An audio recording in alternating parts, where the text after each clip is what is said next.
Altın setip alıp o'skanda setip payda alsa bo'lamdi? Savol. Assalomu alaykum. Altın zibuzinnat nökçe altın setip alıp bahası o'skanda setip payda alsa bo'lamdi? Javob. Va alaykum assalom va rahmatullohi va barakatuhu.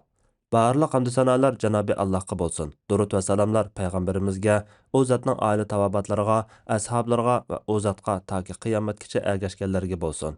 Bahası o'rlaganda paydasiga setish uchun oltin zibuzinnatni yoki nökçe oltinni setib olib paydasiga setib tijorat qilsa bo'ladi. Bu tijoratning to'g'ri bo'lishi uchun bir qancha shartlar tepilishi lozim. Janobi Alloh Qur'on Karimda mundaq deydi: Allah ilm setimni halal, jazonini harom qildi.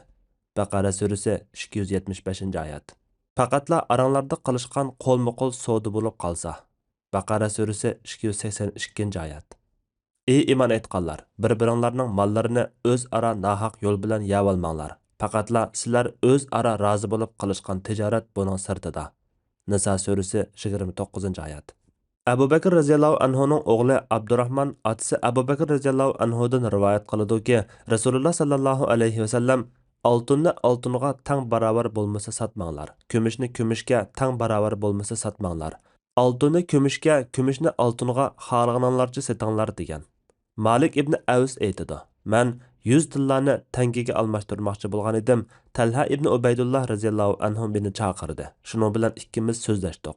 Oxiri u almashtiradigan bo'lib oltinni olib, qo'lida uyoq bu yoqqa o'rib, "Xo'jalarim g'obatin kelsin" degan edi. Uni anglab turgan Umar radhiyallohu anhu dedi: "Alloh bilan qasamki, sen uningdan tangilarni topshirib olmoqcha ayrilmaysan." Rasululloh sallallohu alayhi vasallam oltinni oltinga tegishganda naq bo'lmasa jazoni bo'ladi. Bug'doyni bug'doyga tegishganda naq bo'lmasa jazoni bo'ladi. Arpini arpaga tegishganda naq bo'lmasa jazoni bo'ladi. Xurmini xurmaga tegishganda naq bo'lmasa jazoni bo'ladi degan. Abu Said al-Khudri radhiyallohu anhu rivoyat qiladi-ki, Rasululloh sallallohu alayhi vasallam oltinni oltinga tang-mutang bo'lmasa sotmanglar. Birini yana biridan ortiq qilmanglar. Kumushni kumushga tang-mutang bo'lmasa sotmanglar. Birini yana biridan ortiq qilmanglar. Uning nisisini naqdga sotmanglar degan. Imom Navaviy mazkur hadisni sharhlab deydi-ki, olimlar mundaq deydi: Bu yaxshi bilan nachar, saq bilan sunuq, zibuzinnat buyumlari bilan kepak va undan boshqa oltin bilan kumushning hamma turlarini o'z ichiga oladi. Buningda sap bilan aralash bo'lgani o'xshashdir. Bu hammasi birdek ijmo qilingandir. Bu hadisning Ubada ibn Samit radhiyallohu anhu dan kelgan Muslim rivoyatida bu turlar o'xshamasa qo'ldan qo'lga naq bo'lsa, xohlaganlarcha elib sotinglar degan.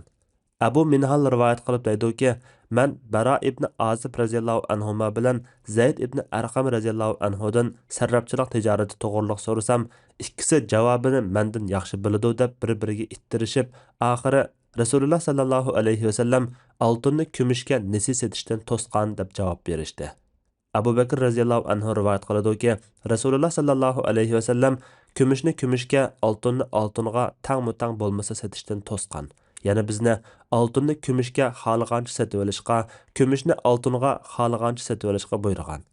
Yuqorqilarga asosan mayli nökçe bo'lsin, mayli zibuzinnat buyumlari bo'lsin, oltinni oltinga yoki kumushni kumushga sotgan ahvolda bir-biridan az yoki ko'p bo'lmay, miqdori o'xshash bo'lishi, shu so'rinda putadigan naq savdo bo'lishi shart qilindi.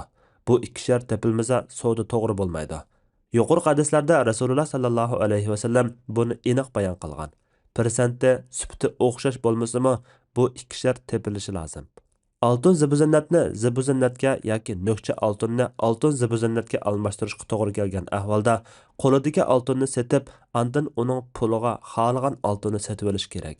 Yoki sotgan pulni hisoblab, uning puliga setib olmoqchi bo'lgan oltinni hisoblab, farqini berish yoki elish kerak. Ya'ni ikki sodini ayrim-ayrim qilish lozim. Said ibn Musayyib rivoyat qiladi-ki, Abu Said al-Khudri bilan Abu Hurayra radhiyallohu anhu ikkalan uninga mundaq so'zlab bergan. Rasululloh sallallohu alayhi vasallam ansarlardan Bani Adi jamoatidan bir kishini amaldor qilib, Xaybarga avatib ishlatgan edi. U kishi Rasulullohga yaxshi xurmalarni olib kelganda, Rasululloh uningdan Xaybarning xurmasining hammasi mushundaqmi deb so'radi. U: "Yo'q, ey Rasululloh, Alloh bilan qasamki, biz bu xurmadan bir soni aralash xurmadan 2 sog'i olamiz" dedi Rasululloh. Undaq qilmanglar, lekin tangi-tang tegishsanglar bo'ladi. Yoki ma'u nacharlarni tangilarga setib, uning puliga mundaq yaxshilarni setib olinglar. Tarozi bilan setiladigan narsalarmi shuninga o'xshash dedi. Oltinni yoki kumushni birini biriga yoki pulga sotgan ahvolda turi o'xshash bo'lmaganlik uchun faqat naqd bo'lishi shart qilindi.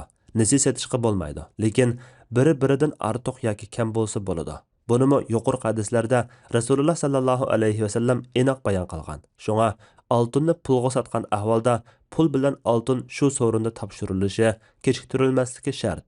Pulni pulga sotib pul tegishgan ahvoldami o'xshashla naqd bo'lishi, shu so'rinning o'zidala har ikki taraf pulni to'liq topshirishi shart qilindi.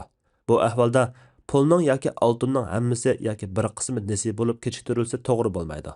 Buningga asosan oltinni yoki bir qismini yoki pulining bir qismini bir qancha qaralga bo'lib nasi satsimi to'g'ri bo'lmaydi. Ya'ni pulning hammasi, oltinning hammasi naqd bo'lishi lozim. Oltinning butun puliga ega bo'lmagan kishi ya qo'lidagi puliga loyiq oltin sotib oladi yoki sotib olmoqchi bo'lgan oltinning to'liq pulini tayyorlag'ucha sotib olmay kutib turadi. Chek bilan sotgan ahvolda chek qarshiligida bankadan naqd pul bo'lib, chek orqali bankadan darhol pul ola oladigan bo'lsa, bu naqd savdo hisob bo'ladi. Bir muddat o'tgandan keyin ola oladigan bo'lsa, nisi bo'lib cheklanadi. Oltin bilan kumushni oltin kumushga yoki pulga sotmay boshqa ashliq, kiyim-kechak yoki mashina qatorliq tovar mollarga sotgan ahvolda oltin yoki tovar nisi bo'lsa-mi bo'laveradi. Chunki bu ahvolda oltin bilan tovarning turi o'xshamagan bo'ladi. Allah eng to'g'risini bilguchidir. Fatvoda Dr. Abdul Aziz rahmatullah. Fatvolar majmuasi 1-tom, 137-numurliq fatvo.